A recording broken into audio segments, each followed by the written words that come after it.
जमीन से 500 मीटर नीचे ताइवान का secret airbase.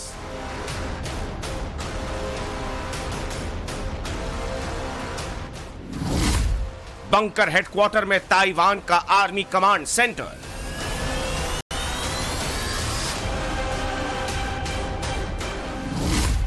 Secret command centre में चीन के खिलाफ वॉर जोन।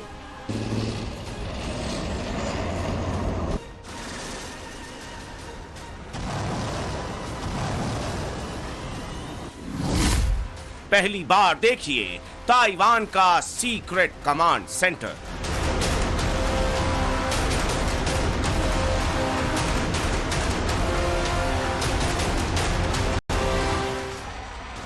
ताइवान के आसमान में चीन को चुनौती देती इस F-16 वाइपर फाइटर जेट को देखिए। दुनिया के सबसे बेहतरीन फाइटर जेट्स में से एक F-16 फाइटर जेट अकेले अपने दम पर दुश्मन के नाक पे दम कर सकता है। लेकिन यह फाइटर जेट आता कहां से और जाता कहां है? इसका बेस कहां है? यह चीन के लिए बहुत बड़ी पहेली बना हुआ है। इस फाइटर जेट का सीक्रेट एयरबेस कहां है, यह कोई नहीं जानता, लेकिन एक तस्वीर से इसका खुलासा हो गया है।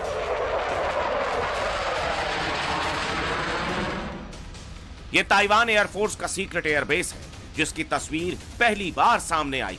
फाइटर जेट में बेहद घातक हार्पून मिसाइल को लोड किया जा रहा है। इन तस्वीरों को खुद ताइवान एयरफोर्स ने सोशल मीडिया पर पोस्ट किया है। अब सवाल यह उठता है कि छोटे से टापू देश में यह सीक्रेट बेस कहां है? तो इसकी सच्चाई जानकर आप चौंक जाएंगे।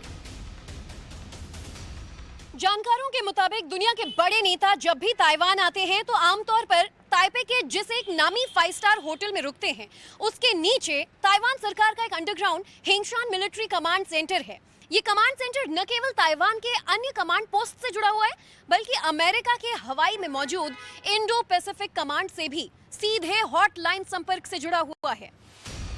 अब एनिमेशन के जरिए देखिए कि यह दिखता कैसा है। ये ताइवान के हुआलियन नाम के प्रांत के चियाशान एयरफोर्स बेस के पास स्थित पहाड़ के नीचे है। अंडरग्राउंड हैंगर इसी पहाड़ी के नीचे बनाए गए हैं, जो ताइवान के अलग अलग शहरों के नीचे से गुजरते हैं। ताइवानी सेना अपनी सीक्रेट बरकरार रखने के लिए जानी जाती है। उसके हथियारों और विमानों के लोकेशन का पता नहीं चलता। ऐसा पहली बार हुआ है कि ताइवानी वायुसेना ने अपनी किसी सीक्रेट लोकेशन की तस्वीर जारी की है।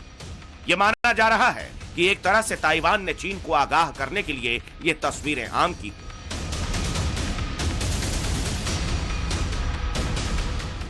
ताइवान के सीक्रेट एयरफोर्स बेस और कमांड सेंटर में दुनिया के सबसे बेहतरीन लड़ाकू विमान और हथियार हैं। माना जा रहा है कि चीन जिस तरह से ताइवान को लगातार चुनौती दे रहा है, उसके बाद इस सीक्रेट स्टेशन को एक्टिवेट कर दिया गया है। यहां वॉर एक्टिविटी बढ़ा दी गई है और यहां से एक एक करके फाइटर जेट्स निकलकर चीन की चुनौतियों का जवाब दे रहे हैं। पूरी दुनिया को अपनी तकनीकी ताकत का लोहा मनवा चुके ताइवान के पास अपने एयर डिफेंस आइडेंटिफिकेशन जोन की हिफाजत के लिए रडार नेटवर्क, सैटेलाइट तंत्र और क्लोज इन वेपन सिस्टम से लेकर एयर डिफेंस बैटरी का पूरा जाल है। यानी कि चीन अगर दबे पांव दाखिल होने की कोशिश करता है तो उसकी चाल का पता लगाने वाले अर्ली वार्निंग सिस्टम से लेकर रास्ता रोकने वाले विमानों और मिसाइल सिस्टम तक की तैयारी पूरी है।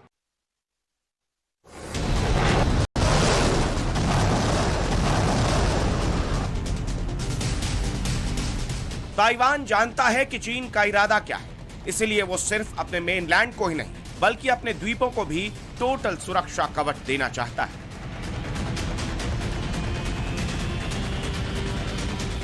ताइवान ने ऐलान कर दिया है कि अगले 1 साल में वो अपनी सरहद पर एंटी ड्रोन सिस्टम लगा देगा।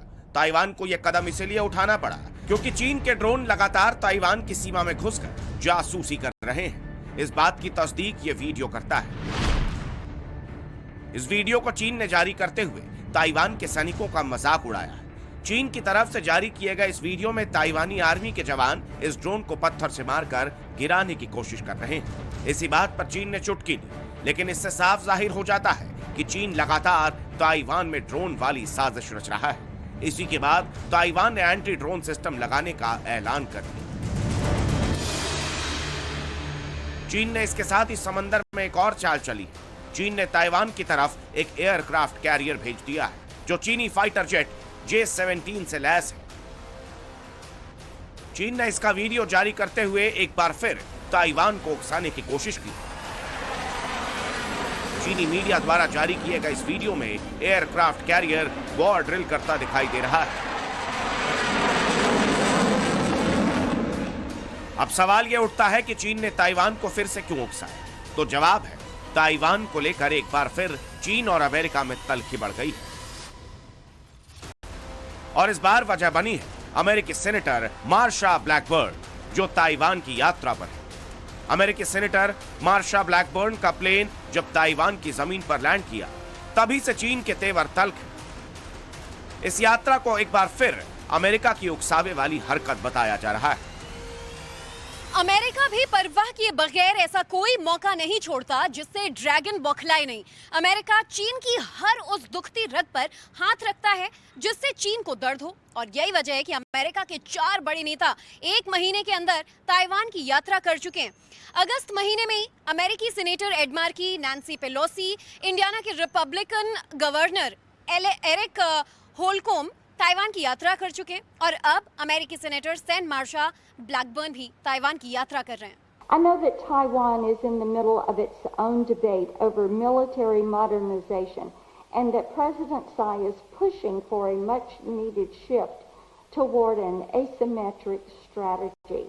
I've also noted the budget increase of 13.9% that will be used for defense. I know that President Tsai has met with some resistance on this point, but China's continued aggression in and around Taiwan's territory is just one example of why a defense-focused force is so critical to maintaining the safety and security of the region. अमेरिकी senator Blackburn अपने Taiwan दौरे पर Taiwan से दोस्ती दिखाते हुए चीन को भी चेतावनी दे रही है। It is important indeed that freedom-loving nations support Taiwan as they seek to preserve their independence and their freedom. अमेरिकी सांसद के इस बयान के बाद चीन इतना बौखला गया है कि वो अब अमेरिका और ताइवान को ईद और भपकी देने लगा है। चीन के रक्षा मंत्रालय की तरफ से बयान सामने आया है। चीनी रक्षा मंत्रालय ने कहा है, चीन की सेना अपने साहस और कार्य से हर बात का जवाब देती है। ताइवान की स्वतंत्रता के लिए अलगाववादी गतिविधियों का चीन दृढ़ता के साथ मुकाबला करेगा। 台湾自古属于中国的历史经纬、法理事实和新时代推进祖国统一的立场、方针、政策做了全面系统阐述。民进党当局和台独分裂势力为了一己私利，不惜背弃民族大义，勾连外部势力进行谋独挑衅，这是导致台海局势紧张升级的根源。 ताइवान को लेकर तल्खी इस कदर है कि चीन और अमेरिका एक दूसरे के कट्टर दुश्मन बन चुके हैं। हाल ही में नैन्सी पेलोसी की ताइवान यात्रा के बाद चीन ने ताइवान की घेराबंदी कर युद्धाभ्यास किया था। ये तस्वीर इसी साल 2 अगस्त की है, जब अमेरिकी संसद के निचले सदन की स्पीकर नैन्सी पेलोसी ताइवान पहुंची थी। इस तस्वीर ने चीन को ऐसा चिढ़ाया कि युद्ध के उन्माद में उसने आपा खो दिया।